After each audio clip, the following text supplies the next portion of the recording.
तो गुरुवार का व्रत करो, चाहे शुक्रवार का व्रत करो, चाहे शनिवार का व्रत करो, चाहे रविवार का व्रत करो, चाहे तीज का व्रत करो, चाहे चतुर्थी का व्रत करो, चाहे पंचमी का व्रत करो, चाहे छठ का व्रत करो, चाहे सप्तमी का व्रत करो, चाहे अष्टमी का व्रत करो, चाहे एकादशी, चाहे द्वादशी, चाहे प्रदोष, चाहे तुम्हारा मन पड़े जिसका व्रत करो।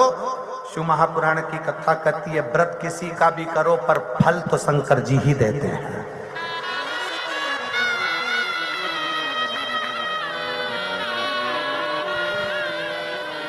व्रत किसी भी देवता का करो पर फल देने का निर्णय शिव को ही करना पड़ता है।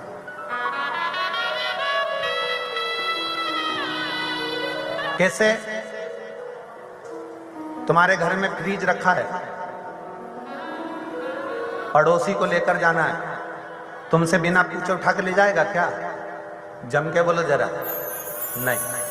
तुम्हारे घर में मिक्सर रखा हुआ है, पड़ोसी को, तुम्हारी मौसी के लड़के को ले जाना है, तुमसे बिना पूछे ले जाएगा क्या? नहीं। ये पृथ्वी किसकी? देवाधिदेव महादेव की। अगर किसी भी देवता का तुम व्रत करोगे, उपास करोगे, तो पहले देवता वर देंगे। शंकर जी से पूछेंगे कि कमलाबाई ने मंगलवार का व्रत करा है, भैरू सिंह ने शनिवार का व्रत करा है, इसका फल देना है। शंकर भगवान कहेंगे ये मुझे भी एक लोटा जल और बड़े प्रेम से सत्यवाई जीवन जीता है, इसको केवल एक व्रत का फल नहीं, व्रत भले एक करे पर फल 4 व्रत का दे उसको। व्रत 4 व्रत का उसको फल दे।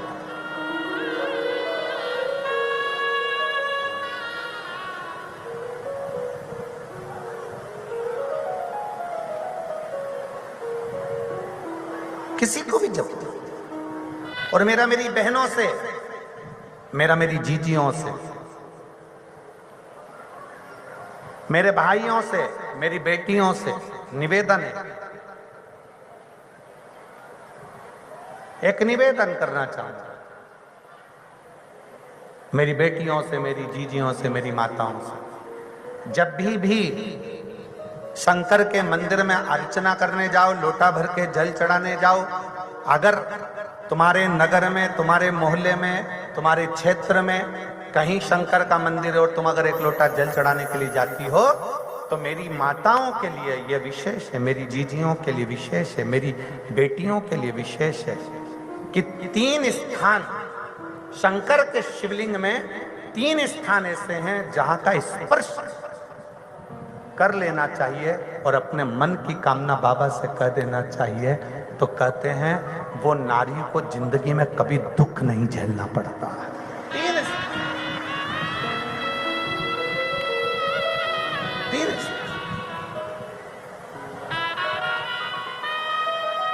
और बड़े शुद्ध भाव से, बड़े श्रेष्ठ भाव से समझिएगा जरा। ये शिवलिंग है, यह जलाधारी है, ये उसका जल जाने वाला स्थान।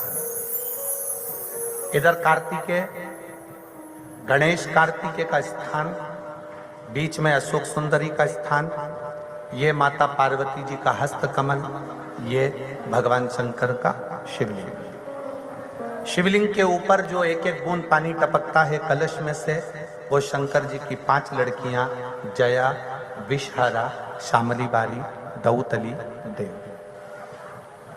3 स्थान मेरी जीजियों के लिए, मेरी बेटियों के लिए, मेरी माताओं के लिए। पहला, भगवान शंकर का जल जहां से गिरता है उस स्थान पर अपने हस्त कमल को लगाना। दूसरा, जो माता का कटी भाग, माता का हाथ, जो माता का सुंदर हस्त कमल है, उस हस्त कमल पर स्पर्श करना। और तीसरा, जहां से जल बहता है उसके ठीक विपरीत भाग में, उसके ठीक विपरीत भाग में जो माता पार्वती जी का हस्त कमल है, जहां जल बहता है उसके ठीक विपरीत भाग में उस स्थान का स्पर्श करना। अगर ये 3 स्थान ऐसे हैं, आप माता के, आप शिव जी के मंदिर में जा रहे हैं, भगवान शंकर के मंदिर में जाकर जल चढ़ा रहे हैं, शिव की अर्चना कर रहे हैं, तो 3 स्थान पर मात्र स्पर्श मात्र कर लेने पर, अपनी कामना कह देने पर स्त्री को कभी जिंदगी में दुख नहीं झेलना पड़ता। और कितना भी फिर एक प्रैक्टिकल।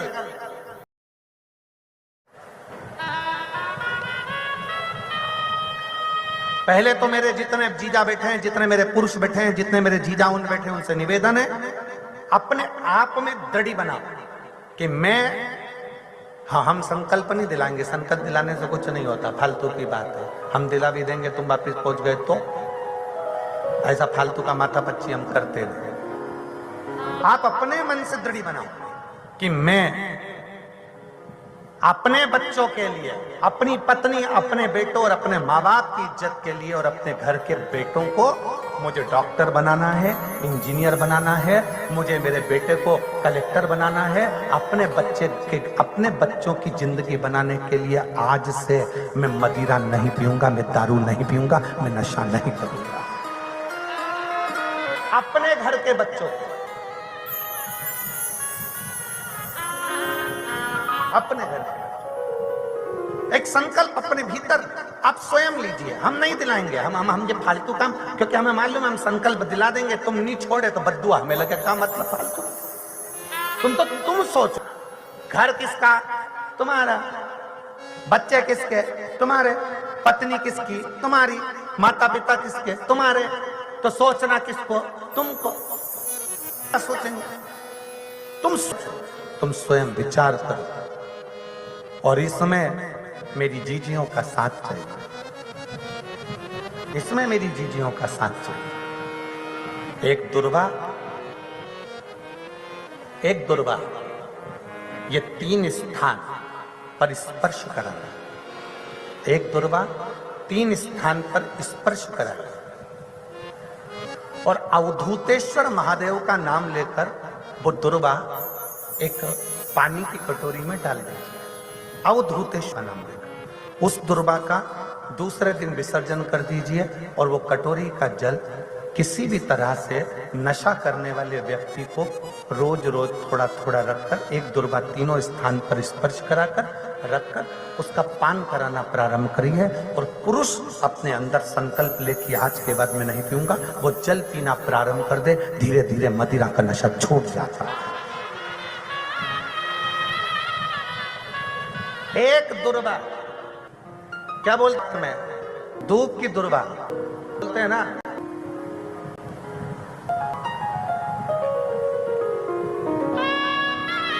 तो हम चांगला बोले ना, हम ठीक बोले ना, तो दुर्वा, एक दुर्वा 3 स्थान।